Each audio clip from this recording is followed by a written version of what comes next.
Innal hamdalillah nahmaduhu wa nasta'inuhu wa nastaghfiruh wa na'udzu billahi min shururi anfusina wa sayyiati a'malina may yahdihillahu fala mudilla lahu wa may yudlil fala hadiya lahu ashhadu an la ilaha illallah wahdahu la syarika lahu wa ashhadu anna Muhammadan 'abduhu wa rasuluh. Ya ayyuhalladzina amanu taqullaha haqqa tuqatih wa la tamutunna illa wa antum muslimun. Amma ba'd, fa inna asdaqal hadithi kitabullah wa khairal hadi hadi Muhammadin sallallahu alaihi wasallam wa syarrul umur muhdatsatuha fa inna kulla muhdatsatin bid'ah wa kulla bid'atin dalalah wa kulla dalalatin finnar.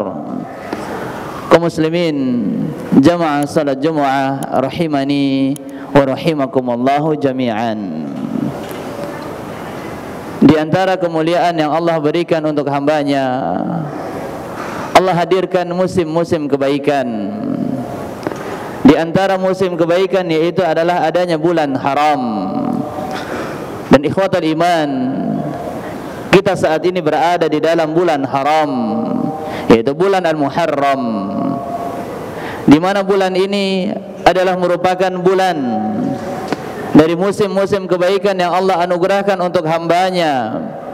Abdullah ibn Abbas radhiyallahu ta'ala anhuma memberikan penjelasan sebagaimana dikutip dan dinukil di dalam kitab Lataiful Ma'arif yang ditulis oleh Ibnu Rajab Al-Hambali rahimahullahu ta'ala, bahwasanya Abdullah Ibnu Abbas menerangkan keutamaan daripada bulan haram, yaitu adalah setiap kebaikan yang dilaksanakan akan dilipat gandakan pahalanya oleh Allah Subhanahu wa taala.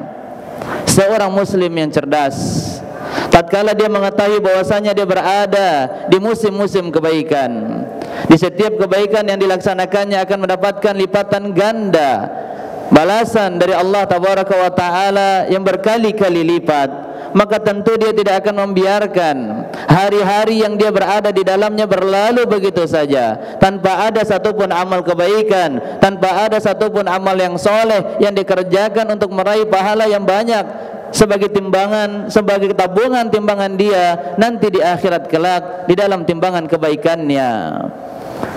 Bukankah sifatnya orang yang beriman disebutkan di dalam Quran surat Al-Mu'minun, ulaika yusari'una fil khairat wa hum laha sabiqun, mereka senantiasa berlomba-lomba bersegera untuk melaksanakan kebaikan, fastabiqul khairat, mereka ketika melihat ada kebaikan di hadapannya bersegera untuk melaksanakannya, mereka tidak tinggalkan dan tidak mengabaikannya, karena ini adalah merupakan kesempatan yang baik penambah tabungan kebaikan mereka nanti di akhirat kelak. Bukankah juga Nabi sallallahu alaihi wasallam telah memerintahkan umatnya sebagaimana dalam hadis yang diriwayatkan oleh Imam Muslim dari sahabat yang mulia Abu Hurairah radhiyallahu taala anhu, badiru bil a'mal fitanan kaqita'il lail, bersegeralah kalian wahai umatku, bersegeralah wahai hamba Allah tabaraka wa taala melaksanakan amal yang soleh ketika engkau mendapatkan kesempatan, engkau memiliki kekuatan dan engkau bisa melaksanakan amal soleh, laksanakanlah bersegera untuk melakukannya. Sungguh kalian, kata Nabi sallallahu alaihi wasallam, berada di musim atau di masa yang penuh kegelapan, di masa yang penuh fitnah, fitnah yang begitu besar, fitnah yang begitu banyak berada di masa kalian. Fitnah tersebut dapat mengikis dan menghilangkan keimanan seorang hamba. Nabi sallallahu alaihi wasallam mengabarkan, yusbih ar-rajul mu'minan wa yumsi kafiran, ada di antara kalian di pagi harinya yang beriman, namun di sore harinya dia kafir, dan begitu pun sebaliknya, di sore hari ada di antara kalian yang beriman, namun ternyata di pagi harinya mereka kafir. Begitu besarnya fitnah yang ada di masa ini sehingga untuk menghilangkan dan mengikis keimanan seorang hamba dari hatinya, dari jiwanya, dari dirinya begitu cepat. Tidak menunggu hari, tidak menunggu malam, tidak menunggu bulan, tidak menunggu tahun, tetapi bisa dia menghilangkan seketika. Yabi'u dinahu bi'aradin minad dunya. Karena apa? Karena mereka ingin mencari sepotong keuntungan daripada keuntungan dunia. Wal'iyadzubillah. Maka ikhwatal iman, kaum muslimin jamaah salat Jumat, ketika kita mendapatkan kesempatan untuk beramal dan kita berada di musim-musim penuh kemuliaan, kita berada di musim-musim di mana setiap kebaikan kita, amal soleh kita laksanakan, dilipat gandakan pahalanya oleh Allah tabaraka wa taala.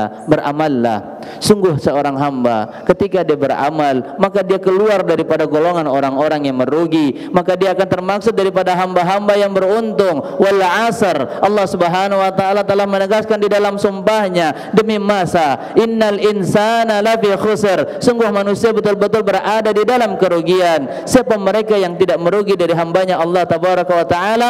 Illal ladzina amanu, kecuali mereka yang beriman, wa amilus solihat, dan senantiasa memperbanyak amal soleh. Maka ketika kita ingin menjadi hamba yang beruntung, ketika kita mendapatkan kesempatan untuk beramal, beramallah sekalipun amal tersebut tidaklah banyak. Beramallah tetapi sekalipun amal tersebut tidak banyak dan besar, namun kita berupaya untuk konsisten, kita berupaya untuk berkelanjutan, kita berupaya untuk terus melaksanakan suatu amal walaupun tidak banyak, namun konsisten di dalam melakukannya. Maka itu adalah merupakan amal yang paling dicintai oleh Allah Subhanahu wa taala, sebagaimana dalam hadis yang diriwayatkan oleh Aisyah radhiyallahu taala anha, Nabi sallallahu alaihi wasallam bersabda, ahabbul a'mal ila Allah adwamuha wa in qalla. Amalan yang paling dicintai oleh Allah Subhanahu wa taala adalah amalan yang konsisten, amalan yang dilaksanakan oleh seorang hamba berkelanjutan, dia terus-menerus untuk berupaya melaksanakannya sekalipun tidak banyak. Maka inilah yang hendaknya diperhatikan oleh seorang hamba, yaitu konsistensinya, berupaya untuk istiqomah di dalam melaksanakan suatu amal. Dan ketahuilah saudaraku, amal yang soleh adalah amal yang dibangun di atas ilmu. Amal yang soleh adalah amal yang dibangun di atas petunjuknya Allah tabaraka wa taala. Amal yang soleh adalah merupakan amalan yang telah dicontohkan oleh Nabi kita Muhammad sallallahu alaihi wasallam. Laksanakanlah amal yang soleh yang betul-betul terdapat petunjuk yang ada di dalam Al-Quran dan yang ada di dalam hadis Rasulullah sallallahu alaihi wasallam. Karena ketika suatu amal dilaksanakan tidak berdasarkan petunjuk, tidak berdasarkan ilmu, maka dikhabarkan oleh Nabi sallallahu alaihi wasallam, amal tersebut akan tertolak. Sebagaimana dalam hadis yang dikutip oleh Imam An-Nawawi rahimahullah taala di dalam kitabnya Al-Arba'in An-Nawawiyah dari Aisyah radhiyallahu taala anha, Rasulullah sallallahu alaihi wasallam bersabda, man amila amalan laisa alaihi amruna fahuwa raddun. Siapa yang melaksanakan suatu amal yang itu tidak pernah dilaksanakan oleh Nabi sallallahu alaihi wasallam dan juga tidak pernah dilaksanakan oleh para sahabatnya ridwanullah anhum ajma'in, maka amalan tersebut raddun, akan tertolak. Jika amal tersebut tertolak, maka apa yang akan menjadikan timbangan kebaikan kita bertambah beratnya di sisi Allah tabaraka wa taala? Sungguh merugi. Ketika kita beramal, amal kita ditolak, maka tentunya ini yang harusnya menjadi perhatian sebagai seorang muslim di dalam beramal. Hendaknya ketika dia melaksanakan suatu amal, amal tersebut dibangun di atas ilmu. Dan inilah yang diisyaratkan oleh Nabi sallallahu alaihi wasallam di dalam hadisnya, talabul ilmi faridatun ala kulli muslim. Dan ini pula yang ditegaskan oleh Allah tabaraka wa taala di dalam Quran surat Al-Isra ayat 36, wala taqfu ma laysa laka bihi ilmun innas sam'a wal basara wal fuada kullu ulaika kana anhu mas'ula. Janganlah engkau melakukan, mengikuti suatu perbuatan yang tidak ada dasar ilmunya, sehingga dapat kita pahami sebaliknya. Hendaknya seorang hamba ketika ingin melaksanakan suatu amal, hendaknya seorang hamba ingin melaksanakan perbuatan kebaikan, dia laksanakan di atas ilmu, di atas petunjuk yang telah diterangkan di dalam Al-Quran ataupun di dalam hadis Rasulullah sallallahu alaihi wasallam. Aqulu ma tasma'un fastaghfirullah li wa lakum wa lisairil muslimina wal muslimat fastaghfiruh innahu huwal ghafurur rahim.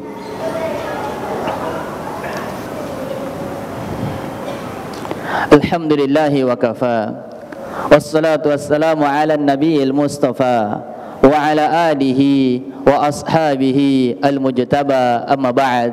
Ya ayyuhalladzina amanu taqullaha haqqa tuqatih wa la tamutunna illa wa antum muslimun. Ibadallah, bersungguh-sungguhlah kita di dalam perkara yang bermanfaat. Sungguh usia ini memiliki batasnya. Kita memiliki masa untuk bisa hidup di muka bumi ini, dan kita akan kembali kepada Allah tabaraka wa taala.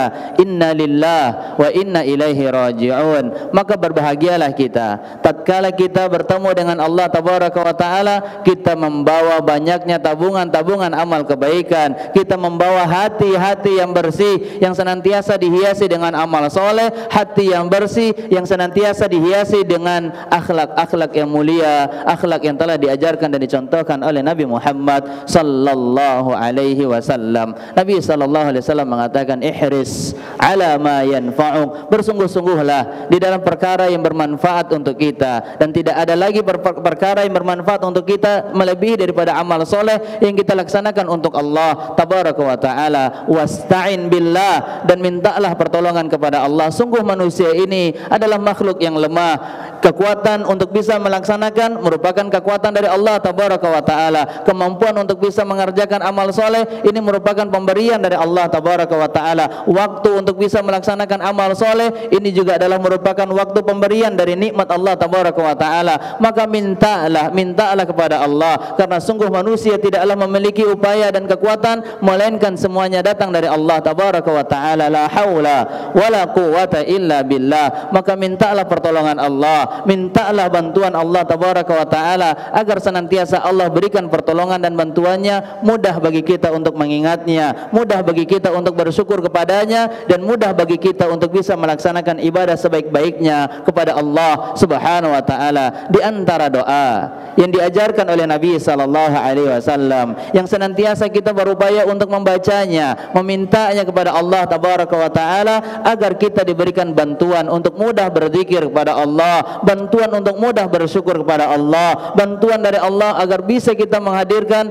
ibadah yang sebaik-baiknya ibadah kepada Allah tabaraka wa taala, yaitu doa Allahumma a'inni ala dzikrika wa syukrika wa husni ibadatik. Mintalah pertolongan kepada Allah dengan doa yang mulia yang telah diajarkan oleh Nabi sallallahu alaihi wasallam. Sungguh doa, kata Nabi sallallahu alaihi wasallam, yaruddul qada awil qadar, dapat merubah ketetapan Allah tabaraka wa taala. Sungguh doa, kata Nabi sallallahu alaihi wasallam, keutamaannya adalah yanfa' mimma nazal wa mimma lam yanzil, akan memberikan bantuan dan manfaat kepada apa yang telah terjadi dan apa yang belum terjadi. Maka mari kita terus berupaya untuk meraih kebaikan ke depannya dengan meminta terus pertolongan kepada Allah tabaraka wa taala. Iyyaka na'budu wa iyyaka nasta'in. Inilah beberapa faedah nasihat yang dapat kami sampaikan di dalam khutbah yang sangat singkat ini. Semoga menjadi ilmu yang bermanfaat. Semoga Allah subhanahu wa taala senantiasa memudahkan kita untuk istiqomah di atas ketaatan. Semoga Allah subhanahu wa taala menerima segala ibadah kita. Semoga Allah subhanahu wa taala mengampuni segala dosa-dosa kita. Semoga Allah subhanahu wa taala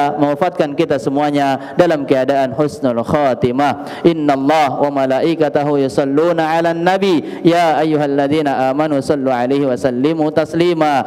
Allahumma salli 'ala Muhammad wa 'ala ali Muhammad kama sallaita 'ala Ibrahim wa 'ala ali Ibrahim innaka Hamidum Majid. Allahumma ighfir lil mu'minina wal mu'minat wal muslimina wal muslimat al ahya'i minhum wal amwat innaka 'ala kulli syai'in qadir ya mujibat da'awat ya qadiyal hajat. Rabbana zalamna anfusana wa illam taghfir lana wa tarhamna lanakunanna minal khasirin. Rabbana atina fid dunya hasanah wa fil akhirati hasanah wa qina adzaban nar. Wa sallallahu ala nabiyyina Muhammadin wa ala alihi wa sahbihi wa sallam wa akhiru da'wana anil hamdulillahi rabbil alamin.